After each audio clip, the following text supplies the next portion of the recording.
और फिर हमारे पास संत नामदेव महाराज की ऐसी रचनाएं भी हैं जिसमें आप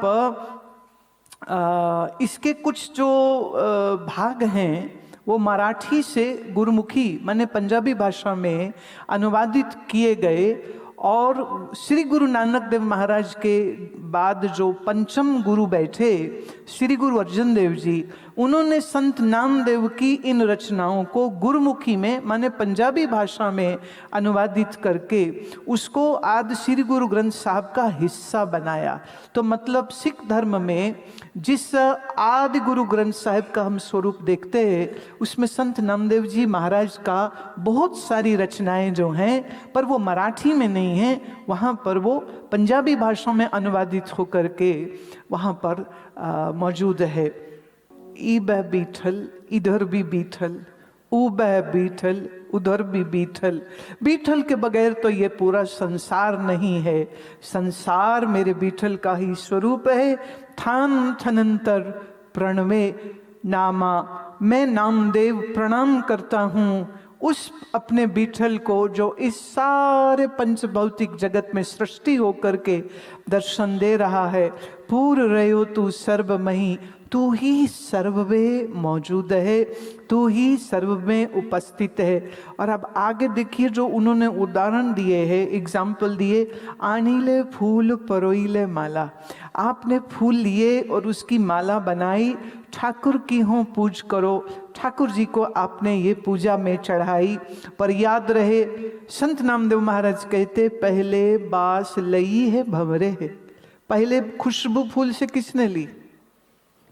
भंवरे ने। पहले बास लई है भंवरे, बीठल भैला काहे करो, तुम हमारे बीठल को मैला क्यों करते हो? ये तो झूठा हो गया, ये तो झूठा। खुशबू कौन ले गया? भंवरा। उसके ऊपर बैठ के, सुमन के ऊपर, पुष्प के ऊपर भंवरे ने बैठ करके खुशबू ली है, ये तो झूठा हो गया। ये झूठा फूल तुम कैसे चढ़ा सकते हो? आनीले दूध रिधाईले खीरम, आप दूध लेकर के आए, आपने खीर पकाई, ठाकुर को नैवेद्य करो, और ठाकुर जी को भोग लगाने के लिए आपने खीर रखी। अब देखिए संत नामदेव जी तर्क क्या देते हैं।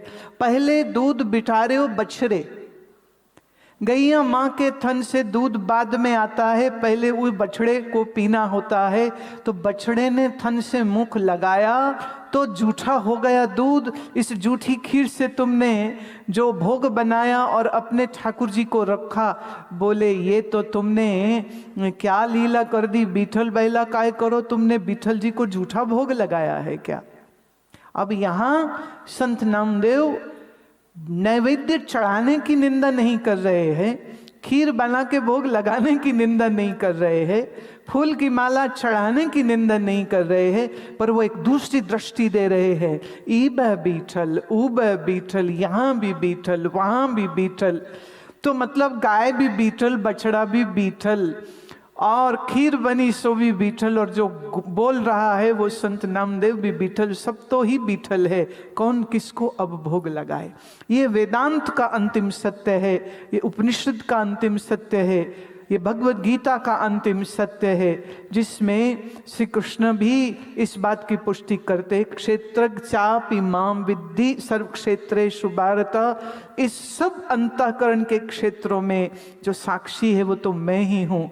कृष्ण कह रहे हैं जिसको तुम मैं बोल रहे हो, उस मैं में तुम्हारी मैं क्या है तुम तो अभी वही नहीं जानते हो। तो जो जिसको तुम मैं कह रहे हो वो मैं भी कृष्ण कहते हैं मेरी है, और जिसको तुम साक्षी कहते हो वो साक्षी भी मैं ही हूं। ये अनंत स्वरूप का विट्ठल का एक सरगुण रूप और विट्ठल का एक अनंत व्यापक रूप। जब हम सरगुण रूप को देखते हैं तो यहाँ भक्ति मार्ग की पुष्टि हो जाती है, जिसमें खूब कीर्तन करना, फूल माला चढ़ाना, भोग चढ़ाना, कीर्तन करना, नाम जप करना और विट्ठल विट्ठल गाते हुए नाचना, ये भक्ति मार्ग का साधन होता है। और ज्ञान मार्ग में विट्ठल को ही हम अनंत व्यापक देश काल वस्तु से रहित परम शुद्ध सच्चिदानंद स्वरूप जानते हुए, अपना ही आत्मा जानते हुए, आत्मबोध प्राप्त करते हुए, ब्रह्म बोध करते हुए जब हम इस निश्चय पर पहुंचते हैं तो ये हुआ ज्ञान में निर्गुण रूप से विट्ठल का स्वरूप।